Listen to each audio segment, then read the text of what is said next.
नमस्कार, मैं पूनम शुक्ला स्वागत करती हूँ आपका प्रथम न्याय के खास कार्यक्रम व्यक्ति विशेष में। तो आज है हमारे साथ दिवेश यादव जी, जो कि किसी परिचय के मोहताज नहीं है। वो काफ़ी बड़े बिजनेसमैन हैं, बहुत सारे अखबारों और न्यूज़ चैनल्स में उनके बारे में आता ही रहता है, तो सभी जानते ही हैं। तो सर, सबसे पहले आपका स्वागत करते हैं हमारे चैनल पे। बहुत बहुत धन्यवाद। नमस्कार। तो जी, आपसे पहला मेरा जो सवाल है ये है कि इतना अच्छा बिजनेस और ये सारी चीज़ें होने के बाद आप राजनीति में आने का सोच रहे हैं, इसका कुछ खास कारण? देखिए, जो जीविका चलाने के लिए आपके पास कुछ व्यवसाय होना ही चाहिए। राजनीति ये समाज सेवा का एक माध्यम है। राजनीति भले ही फुल टाइम जॉब होगा, लेकिन आपके ये रोजी रोटी का जरिया या माध्यम नहीं हो सकता। आपको रोजी रोजगार के लिए, आपके जीविका चलाने के लिए आपके पास व्यवसाय होना ज़रूरी है। और राजनीति में आने का मेरा उद्देश्य यह है कि मैं लोगों तक बेहतरीन से बेहतरीन सेवाएं लोगों तक पहुंचा पाऊं।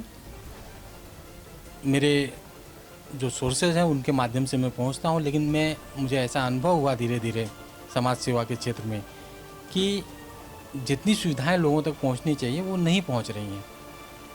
तो वो सारी सुविधाएं पहुंचाने के लिए मुझे ऐसा लगा कि राजनीति में मुझे आना चाहिए। ये तो बहुत ही बढ़िया बात है कि आप समाज सेवा के साथ साथ राजनीति में भी आ रहे हैं, ताकि आप और बड़े स्तर पे वही समाज सेवा कर पाएँ। तो मेरा आपसे एक ये सवाल था कि जैसे कि जो राजनीति है और आप काफ़ी सारे जन कल्याण के काम भी करते हैं, आपका बिजनेस है, तो ये सारी परिस्थितियों को एक साथ मैनेज करने में किस तरह की परेशानियां या मुश्किलें आती हैं आपके सामने? हाँ, इसमें टाइम मैनेजमेंट का प्रश्न आ जाता है कि जैसे हम व्यवसाय में व्यस्त होते हैं तो उसी मौके पर किसी का कुछ काम निकल आ जाता है, कॉल आता है कि आपको यहाँ अर्जेंट आना है, ऐसी दिक्कत है। तो टाइम मैनेजमेंट करना पड़ता है और समय का अभाव रहता है। लेकिन बिजनेस जो है वो सारे ऑटोनोमस होने चाहिए, स्वयं चालित होनी चाहिए। हाँ, वो एवरी टाइम मेरे प्रेजेंस की रिक्वायरमेंट ज़रूरत ऐसी नहीं रहनी चाहिए। बिजनेस भी स्वयं चालित रहे तो हम लोग मैक्सिमम उसमें समाज के लिए मैक्सिमम टाइम दे सकते हैं। तो एक टाइम मैनेजमेंट का काम है जो हम लोग अभी तक तो ठीक से कर रहे हैं। आगे देखते हैं कैसा क्या होता है। तो राजनीति में आपकी भविष्य में क्या रणनीतियाँ रहेंगी? ऐसी कोई विशेष ऐसी रणनीति हम लोग की नहीं है। लोगों तक पहुंचना चाहते हैं, लोगों का काम करना चाहते हैं। लोगों के बीच में लोगों की समस्याएं जानकर जो एंड व्यक्ति है, जो एकदम लास्ट में है, उसके नज़रिए से चीज़ों को देखना, उसकी क्या समस्या है उसको सुलझाना। और एक पर्टिकुलर व्यक्ति नहीं तो पूरे, भले वो समस्या एक व्यक्ति ने लाई हो, लेकिन वो समस्या क्या समाज में बहुतेक लोगों के बीच में है और है, तो वो बहुसंख्य लोगों की उस समस्या को हम लोग कैसे रिजॉल्व करें, ये हम लोग की प्रायोरिटी होती है। उस पर्टिकुलर व्यक्ति की जो व्यक्तिगत समस्या है वो तो करते ही हैं, लेकिन ऐसा जब लगता है जैसे कि कोई समस्या हो जो बहुसंख्य लोगों की समस्या है, वो पर्टिकुलर व्यक्ति वो लेके आया है, तो उसको हम लोग ऐसे मास कैसे रिजॉल्व कर सकते हैं, उस पर भी हम लोग काम करते हैं। पूरी टीम हमारी और बहुत ही डेडिकेटेड पढ़े लिखे इंजीनियर, डॉक्टर्स, एडवोकेट्स सब हमारे टीम में हैं।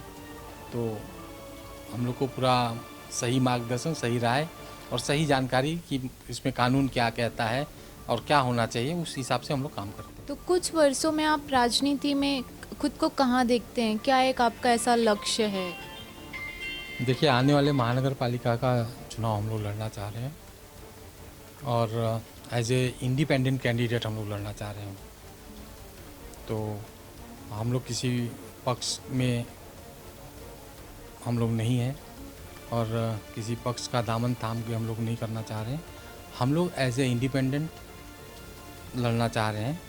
फ़िलहाल हमारे सामने नगर पालिका का चुनाव है और उसी पे हम लोग केंद्रित हैं। बहुत हम लोग की आकांक्षाएँ नहीं है, बहुत अपेक्षा नहीं है कि हम लोग बहुत दूर तक जाएं या मंत्री बने, ये बने, वो सब अपेक्षाएं हमारे पास नहीं है।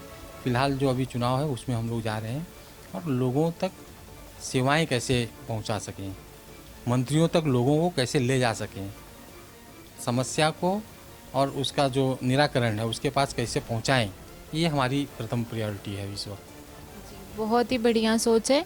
तो एक चलते चलते आपसे ये मतलब था सवाल कि आप देश के युवाओं को क्या संदेश देना चाहेंगे हमारे चैनल के माध्यम से? देखिए, संदेश तो कुछ शब्दों में देना कठिन है। देश को, युवाओं को मैं ये कहना चाहता हूँ, आप कम भी पढ़े लिखे होंगे, आप स्वामी विवेकानंद जी का और बाबा साहेब अम्बेडकर जी की जीवनी को अवश्य पढ़ें। ठीक है, अगर आप इब्राहिम लिंकन को पढ़ सकते हैं बहुत अच्छा है, लेकिन आप इन दो व्यक्तियों की आप जीवनी को पढ़िए और इन्होंने अपने जीवन में कितनी कठिन परिस्थितियों में क्या मुकाम हासिल किया है वो आप समझें। दूसरा संदेश ये है कि आप नशे से मुक्त रहिए, नशे से दूर रहिए। सारी गलत चीज़ें वहीं से शुरुआत होती हैं। आप नशे से दूर रहेंगे तो आप परिवार से जुड़े रहेंगे, समाज से जुड़े रहेंगे, समाज में एक अच्छा आप व्यक्ति बन सकते हैं, समाज के लिए अच्छा कार्य कर सकते हैं, अपने लिए अच्छा कार्य कर सकते हैं। जी, बहुत बहुत धन्यवाद सर आपका। बहुत बहुत धन्यवाद। आपके चैनल को भी मैं बहुत बहुत धन्यवाद व्यक्त करता हूं। प्रथम न्याय मैं जैसा कि जानता हूं आप लोग सभी खबरों को विस्तार पूर्वक और उसके एकदम तह में जाके पूरी जानकारी लोगों तक पहुंचाते हैं। मैं आपके चैनल को भी बहुत बहुत साधुवाद देता हूं। नमस्कार जी, धन्यवाद। तो जैसा कि आपने देखा सर की सोच कितनी फ्यूचरिस्टिक है, मतलब कि बिज़नेस भी अपने आप चलता रहे, वहाँ हर वक्त ज़रूरत नहीं रहे उनकी कि वो वहीं पे रहें और इस वजह से वो समाज सेवा या राजनीति दूसरे कार्य नहीं कर पाए। तो इस तरह से वो युवाओं को भी यही संदेश देते हैं कि आप विवेकानंद जी को पढ़िए। तो जिस तरह से स्वामी विवेकानंद जी ने नरेंद्र नाथ दत्ता से लेकर स्वामी विवेकानंद का सफ़र तय किया, बाबा साहेब अम्बेडकर जी ने जिस तरह से एक बहुत ही लोअर क्लास फैमिली से बिलोंग करके अपना कॉन्स्टिट्यूशन तक लिख डाला, तो उस तरह से आप भी आगे बढ़िए, अपने देश का भी नाम रोशन कीजिए, नशा और सारी चीज़ों से दूर रहिए ताकि एक स्वच्छ समाज, एक अच्छे समाज की निर्मित हो पाए। तो आज के लिए बस इतना ही। मैं पूनम शुक्ला, कैमरामैन रफ़ीक खान के साथ प्रथम न्याय।